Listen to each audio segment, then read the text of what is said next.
Mesdames et messieurs, bonjour, ravi de vous retrouver pour cette nouvelle édition de votre programme quotidien Midi au Caire en ce jeudi le 20 mai 2021. Commençons tout de suite sans plus tarder notre édition avec ce compte rendu concernant le président Abdel Fattah el-Sisi qui a regagné hier le Caire au terme de sa visite officielle de 4 jours à Paris, au cours de laquelle il s'est entretenu avec son homologue français Emmanuel Macron de la coopération bilatérale outre des dossiers d'intérêt commun. El-Sisi a pris part lors de cette visite à la conférence pour le soutien à la transition au Soudan ainsi qu'au sommet sur le financement des économies africaines. Voici un compte rendu signé Perihan Farou. Le président Abdel Fattah el-Sisi s'est entretenu lundi à l'Élysée avec son homologue français Emmanuel Macron de la coopération bilatérale, outre des dossiers politiques d'intérêt commun, notamment la cause palestinienne et les efforts de lutte contre le terrorisme et l'idéologie radicale. Le chef de l'État a ensuite participé à la conférence internationale d'appui à la transition au Soudan. Le président a mis l'accent lors de cette conférence sur l'importance de la coopération de la communauté internationale en vue de soutenir le Soudan durant cette phase historique importante qu'il traverse. Mardi, le chef de l'État a participé à un sommet sur le financement des économies africaines, au cours duquel il a jeté la lumière sur l'importance d'intensifier les efforts en vue de faciliter l'intégration des pays africains au sein de l'économie mondiale afin de réaliser la croissance économique nécessaire pour faire face aux répercussions du coronavirus.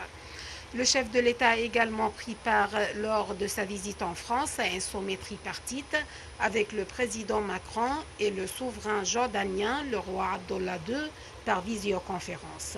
Le sommet a notamment porté sur l'escalade dans les territoires palestiniens. C'est au cours de ce sommet que le président el-Sisi a annoncé l'attribution de 500 millions de dollars pour la reconstruction de Gaza. Le chef de l'État s'est également entretenu à Paris avec un nombre de hauts responsables français, des chefs d'État et de gouvernement européens et africains.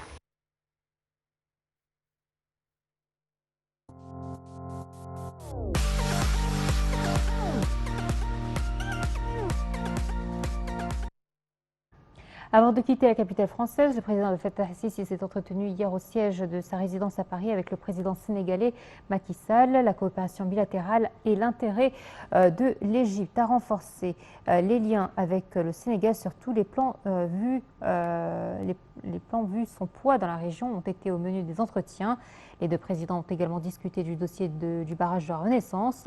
Le président el-Sisi a affirmé à cet effet que les positions de l'Égypte vis-à-vis de cette question sont inchangeables et que sans le règlement de ce problème, des conséquences négatives découleront et affecteront la sécurité et la stabilité dans la région.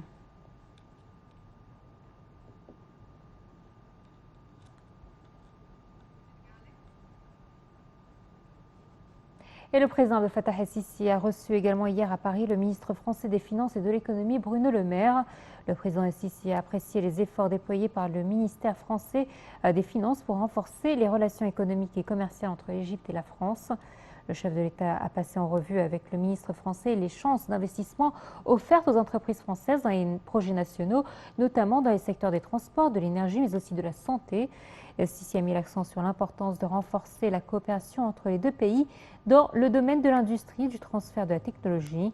Le maire a de son côté exprimé l'intérêt qu'accorde la France au renforcement de sa coopération avec l'Égypte, avec l'objectif d'offrir au Caire les technologies modernes et d'encourager les entreprises françaises à augmenter le volume de leurs investissements en Égypte.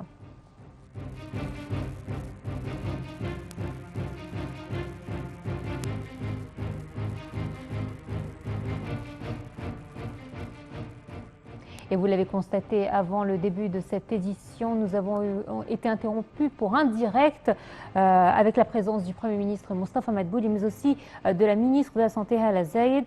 Le Premier ministre a assuré que l'Égypte allait recevoir prochainement plus de doses du vaccin anti-Covid. Il a rappelé que c'était une pandémie mondiale et une crise que tout pays affrontait en ce moment même et que la priorité de notre pays était d'assurer la sécurité sanitaire de nos citoyens et de leur fournir et de leur favoriser les conditions adéquates de prise en charge, non seulement dans les hôpitaux, mais également pour les doses de vaccins anti-Covid.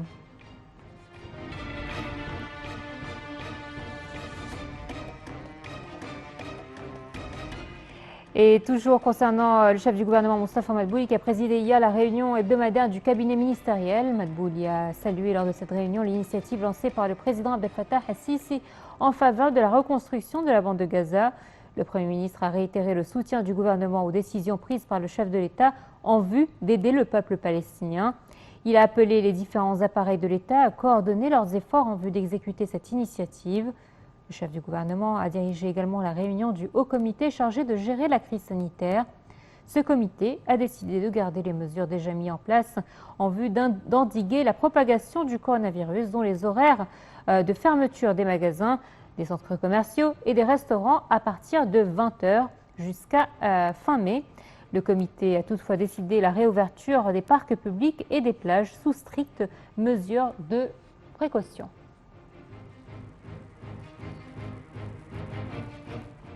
Le ministre des Affaires étrangères, Samar Chokri, aura une série d'importants entretiens aujourd'hui. Chokri doit ainsi avoir une rencontre avec le membre du comité central du mouvement Fatah pour discuter des dernières évolutions dans les territoires palestiniens.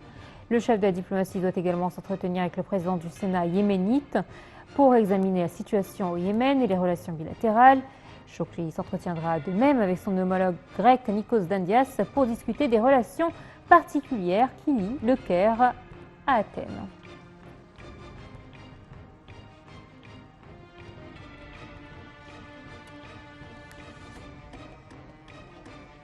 L'exercice maritime Phoenix Express 2021 a été lancé en Tunisie avec la participation de l'Égypte et nombre de pays arabes et étrangers.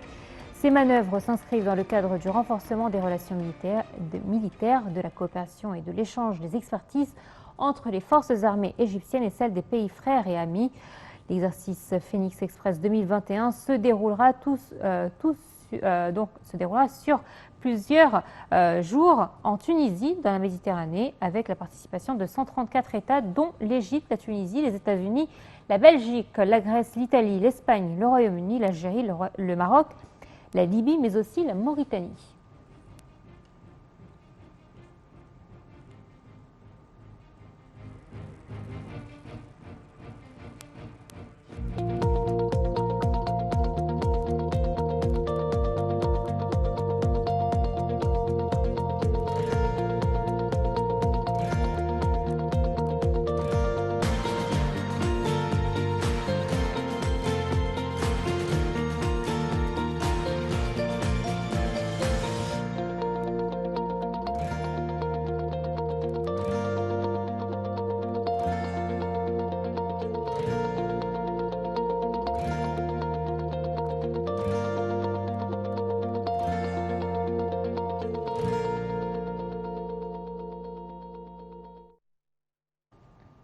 Le ministère de la Santé a annoncé hier que 1160 nouveaux cas de coronavirus avaient été enregistrés, portant le nombre total des personnes contaminées à 249 238. Le ministère de la Santé a annoncé aussi avoir répertorié 57 nouveaux décès, ce qui augmente le nombre total des victimes de la Covid-19 à 14 498.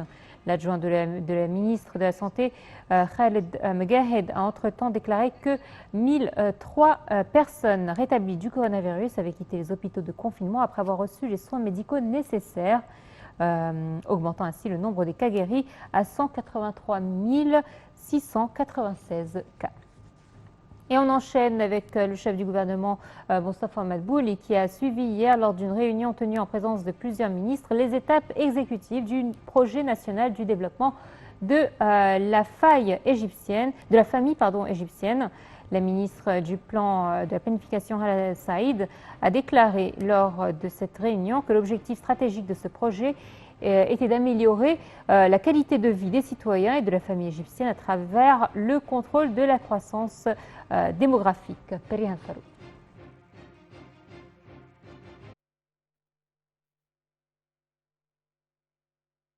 Le gouvernement poursuit l'exécution du projet national pour le développement de la famille égyptienne qui avait été approuvé par le président Abdel Fattah el-Sisi. C'est ce qu'a déclaré hier le chef du gouvernement Mostafa Madbouli lors d'une réunion tenue en vue de suivre les étapes exécutives de ce projet.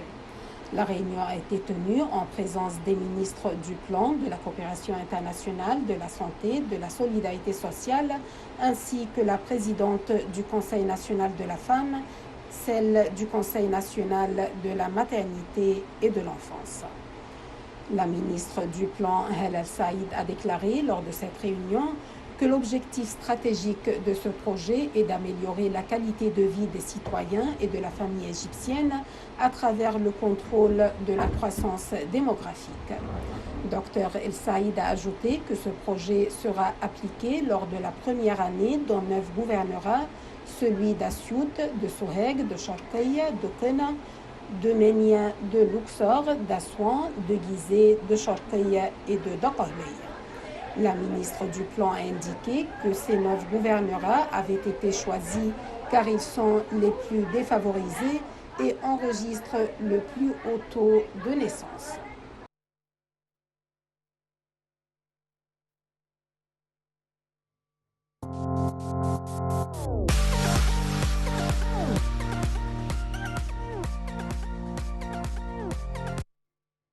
Les ministres du tourisme et de l'aviation civile se sont entretenus avec le ministre d'État émirati pour l'entrepreneuriat et les PME chargé du tourisme, Ahmed Bahloul, de la coopération dans le domaine du tourisme et de l'aviation.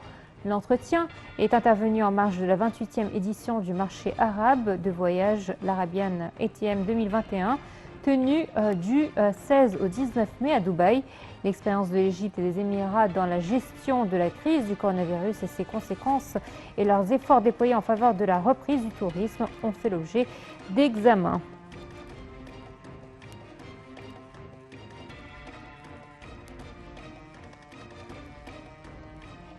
Nous a rejoint par téléphone Hazem Skandarani pour nous parler justement de la reprise du tourisme en Égypte. Bonjour.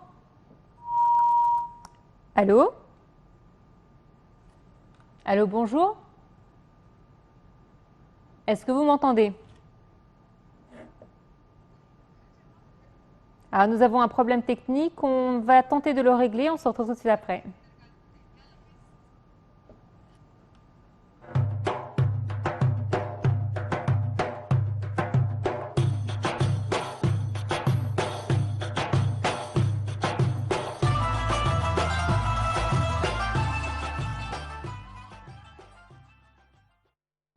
Alors, Hazem Skandarani, est-ce que vous nous entendez à présent? Oui, bonjour. Bonjour. Alors là, nous avons constaté qu'il y avait une légère reprise du tourisme. Hier, un premier avion en provenance d'Arabie Saoudite a atterri à Sharm el-Sheikh. Nous avons donc des premiers touristes arabes à venir passer des vacances en Égypte. En Europe, on ouvre petit à petit les frontières pour permettre également le tourisme des vacances d'été qui approchent à grands pas. Comment voyez-vous la situation? Bien sûr, on voit que la situation s'améliore au niveau du tourisme, surtout le tourisme arabe. Bien sûr, on voit l'Égypte est une destination préférée pour les Arabes en général depuis très très longtemps. Et dans la région en général, ça va en venir la spécificité du tourisme arabe en Égypte, que la haute saison, c'est l'été. Elle est contre justement de beaucoup de nationalités, justement, quand on voit les Européens, exceptionnellement, les Espagnols, les Italiens, eux ils viennent toujours en hiver. Le tourisme, surtout, c'est le début de la saison chez nous. Et donc, le fait que plutôt cette réunion, cette rencontre entre justement le ministre et un responsable justement des Émirats arabes et des pays arabes, justement que cette rencontre représentée par le marché arabe du voyage, elle a bien la présence importante